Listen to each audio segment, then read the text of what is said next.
Hey you all guys. Hey, welcome back to this channel. This is Jill and Says. How are you all doing? It's been long.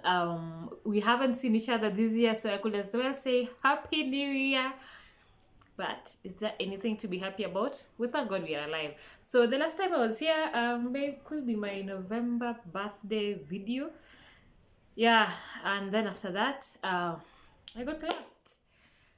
One thing I can say is being an adult, being a mom, a wife, a business person, and a daughter. I don't know. I think just being an adult and just having a lot of stuff going on sometimes can be a lot. But I want to say thank God that I am here. I have all those things going on. I'm still trying to figure out how to live in this new age. We are still all struggling to be able to cope up and live in this pandemic era. So yes, I've just been up and down, and a lot has been going on. So I know I have so much to say, but let me just say where I was a little bit busy, family wise, business wise. Did I tell you I got a job last year? And as I'm speaking, I am no longer employed. That's the reason we're here. My story is a very long one. I think I've been employed from 20.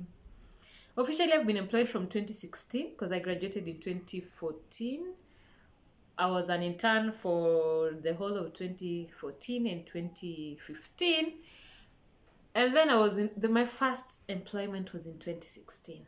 So from 2016 up to 2021, I have resigned three times. Yes. And I have been fired. Okay. I've been fired once. So I think I need to go into the details of being employed and resigning. I think these employment streets are just a little tough, a little hard. I don't know if there's anything easy, but I think the good part is the salary bit. So let me go with the first story. My first resignation. I resigned the first time. Oh, my light is flickering. Let's hope it goes on well. So my first resignation was in 2017. Why did I resign in 2017? So if you all know me, you know, okay, the people who know me at personal level, but I think I've also talked about this on this channel. So in 2017, early 2017, my mom was diagnosed with the CA esophageal cancer, or sometimes people call it cancer of the throat or throat cancer. So in 2017, I was just a year old in my employment. Actually, could have been less than a year because I got there in 2016 around April or something. So in 2017, I was still a bit fresh. Wait a minute. Did I this? I started from. Let me start from my first job and why I resigned, because I think this one is my second resignation. The first one in 2017 was my second resignation. The first resignation actually took place in 2016 around April. So in 2016, in April, I was employed in a bank as a sales rep in January. That was my first official fish. Okay, that was my first job in 2016 in Nairobi. The first time I was stepping into Nairobi officially. My dad had lived in Nairobi for a very long time, but mom and I were not just interested. And yeah, so I can say in 2016 I stepped in Nairobi officially and to start my job. So I worked in a bank. When I was being recruited for this job, I didn't know much details about it. And yes, I really didn't like sales. From Kitambo, sales was not my thing. But when I was getting into this job, I think there was something that was not clear, or I thought it was a better sales job, or it was being called some kind of elite sales representative. I thought it was better. It was the sales. So I got into sales. And that was one of the most frustrating jobs that I ever did. it was tough for me. I just realized it was tough on me. Plus, we were supposed to be looking for people who earned 360,000 and above, because these were not just the Kawa accounts. We were supposed to be looking for people who earned above 360,000, because there was something that was, I don't know, it was called the elite sale. So we were supposed to recruit them to have an account with that bank. So where were these elites being found? Golf clubs, lawyers.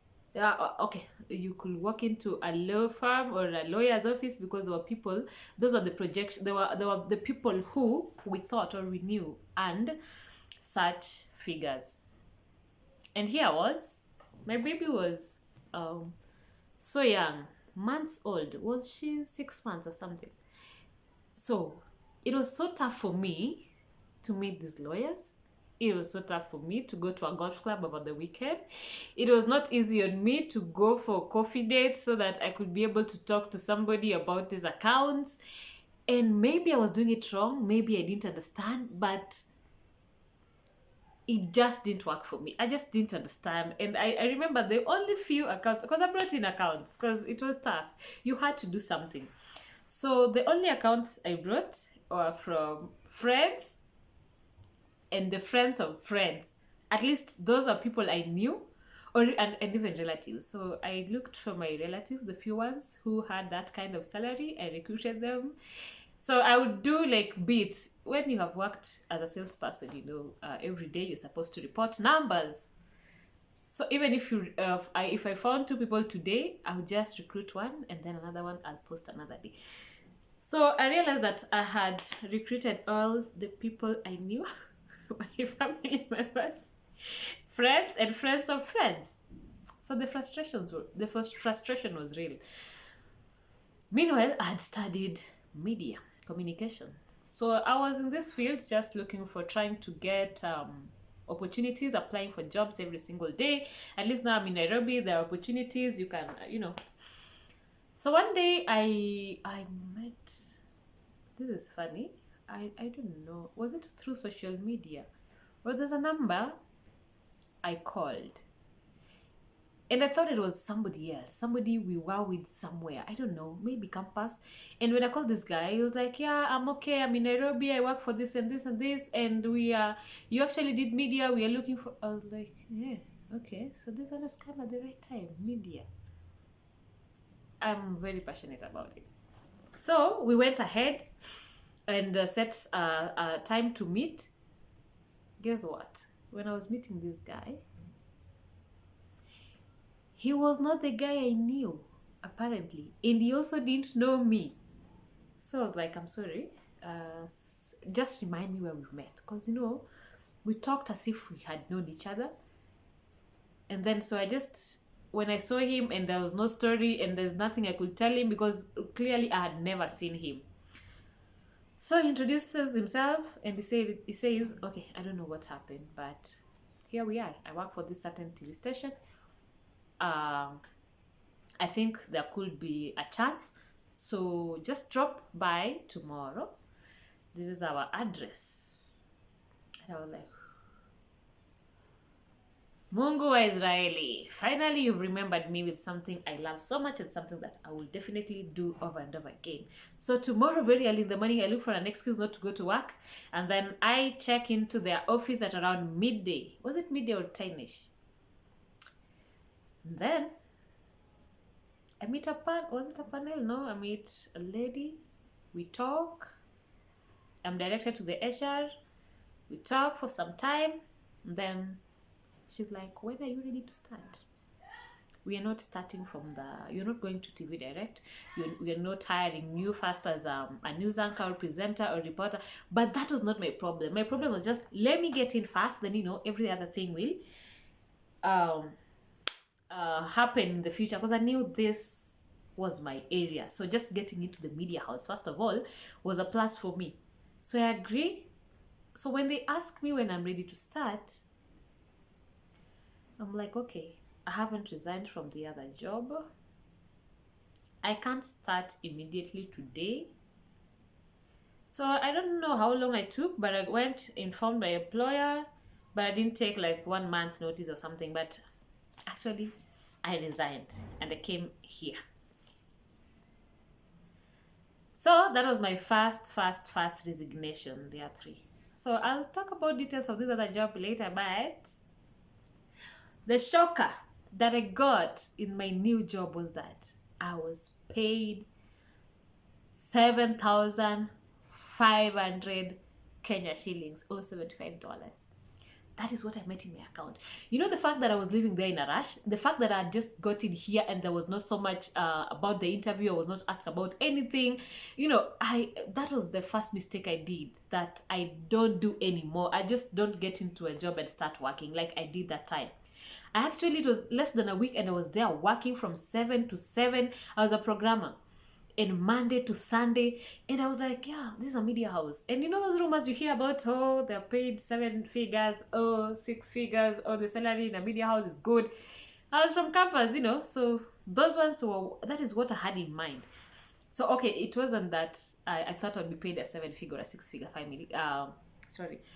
salary, but I knew there was something for me at the end of the month. And the fact that I was working from Monday to Sunday, I was the only programmer, and I could come in at around 6:30 wherever when TV starts and end at around 9, 8. I remember my baby was still very young. So the shocker of the year, of the month, I was paid 7,500. I never told anyone about my salary. I didn't know what to do. I was confused. At that time, I was living with my brother and my baby, and I had a nanny, and you know, the distance from the place I lived to the workplace, I used like 11,000 every month for fare, for transport. I could go to town around Handenburg, from town to that place also was another money. So at the end of the month, on transport alone, I used 11,000. So this is already from 7,500. What is the negative? What do we have in there? My baby needs to eat, a lot of stuff. So that was not the part. That part will be talked about later. That was my first resignation. So I joined this company, and because I had so much hope and so much passion for media, it really took us long. Jill and I came in and found Jill, but just a difference of a year or less. So we managed to work there. That was now close to a year, because in 2017 was my second resignation. So in 2017, I had worked my way to somewhere, not at the top, but somewhere, at least at that point. I was in charge. I was assistant in charge of the news desk. So I was a news anchor, a reporter. I had my programs, you know, and it was okay. We talked to the CEO. Our salaries had been increased. It was a better place. So in April, I had a call from home, and okay, I will not talk about how that call came, you know, but my mom had been diagnosed with the esophageal cancer, or some people call it throat cancer, or cancer of the esophagus. So when the call came in, of course, we did. It was the first time, you know, getting close to a person who now was suffering from that. We had so many things to talk about before we even decided what kind of treatment that she was going to go through. So it came in April, I think around early April 2017. Then the next call was, now we have decided mom is going to India for treatment. That call actually came from mom direct. She called me and told me, now we have decided I am going to India. So I'm like, wow, okay. And then she told me, there's no much time left, you know. Your elder brother has done ABCD, and we've met a doctor, and we have all the information. And now, because also she was told that the more she would take without starting medication, the more the cancer was going to escalate. And you know, the cells grow so fast. So we were supposed to start this treatment as soon as possible. So I asked her, so who is taking you to India? Because now that that was the decision, I also thought that I decided now who is supposed to do that. Mom tells me we'll go with Sylvia. Sylvia is my baby sister. And yeah, we finished that and I hung up. But from the other side, I knew she was not satisfied. Because I asked, okay, will she manage? And she was like, It's like she didn't want anyone's life to stop. Because when she was talking about my baby sister, I know she was the one who was at least a bit not too busy. She was in college, but maybe she could defer. And my other sisters were married, they had kids. So from my point of view, I thought, yeah, as a mother also, she wasn't ready to just stop one of our daughter's life to take care of her. So I immediately, after that, I thought about it. My sister was pregnant at that time. My sister was in school at that time. That was, they were to go to India, a foreign country. You can imagine the foreign currencies, the foreign languages, all the airports they had to go through, everything. And I called mom back. And I told her, Mom, you know what? I am taking you to India. She was like, no. Your baby, your job, you just started job, you just joined the company the other day, and it's something you've been looking for, and you just can't. And I'm like, yes, I'm taking you. Baby can survive. She was, how old? I think 3. Wait a minute. I went to India in 2016. Maybe I was born in 2014. 2014, 2015, 2016. Around 3 or 2.5 years. So, I was like, baby will survive. Let me see what my organization has to say. Because remember, there was no time. And there was no time to even say, okay, we'll think about it. It was a do or die. It was a today thing, And at that time, I had even moved. I was living in my own house. I had a nanny. I had everything. But when I had the relief from mom when I told her I am going. And another thing was if I was to go, I was to leave Nairobi the very day. Because I did not have papers to travel. So what I did was I went to the HR immediately. Of course, it was so heavy for me. I'm glad I can be able to do this and put a smile because I know she's resting in a better place. So I do not regret the decision that I made. So I went to the HR and I told HR that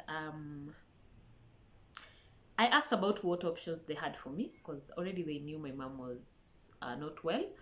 And now I told them that mom is going to India, and now I went to ask for permission to be able to go with her.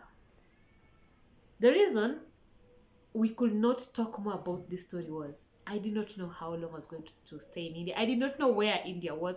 I didn't know how long it would take for my documents. I didn't know how long mom's medication would take. So I was there. Actually, I went there with the mentality like I am leaving, whatever the case. So mine was I have to leave. Like I didn't have any option of, can you give us tomorrow? There's a notice. Can we do this? I was going with the finality, like with a final decision. My mind was made. And even when I went to the HR's office, I had less time. I didn't have enough time because my head was already in my house. Where am I taking the baby, the nanny, my staff, household, whatever, nini. So I didn't have even time to reason. So they said, there's not, what time are you going? When are you going? When are you coming back? I do not know. How long are you going to take in India? I do not know. I didn't know so many things. So after we could not settle on what to do with me, I was like, I'm okay with resigning. Like, she was like, it's okay. Go, and when you can be able to come back. We can talk about it later. So that was my second resignation that was so worth it. That was so tough on me. That saw me leave everything. I just went to the house. I didn't, the landlord was like, there was no notice, nini, nini, nini. I didn't have time for anything. My household staff, the few friends I could call to give a few stuff, I did. I didn't know on what terms. I asked the nanny, now, what do you want to do? This is the situation. Are you going to live at my sister's place? Because that is where I was taking my baby. Nini, nini, nini. She was like, it's okay. I can be able to get myself a place. So yes, that is how I left. So that was my second resignation. This video seems to be very long, so let me do the next bit in my next video so that I don't bore you so much with a lot of stories. Thank you so much for watching. Don't forget to subscribe. This is Jill and Cess, and we are trying as much as we can. And then again, we are on our road to 500 subscribers. Please, we need less than 100 people to be able to get there. Will you be one of those people? Subscribe and get us there. Thank you. Bye.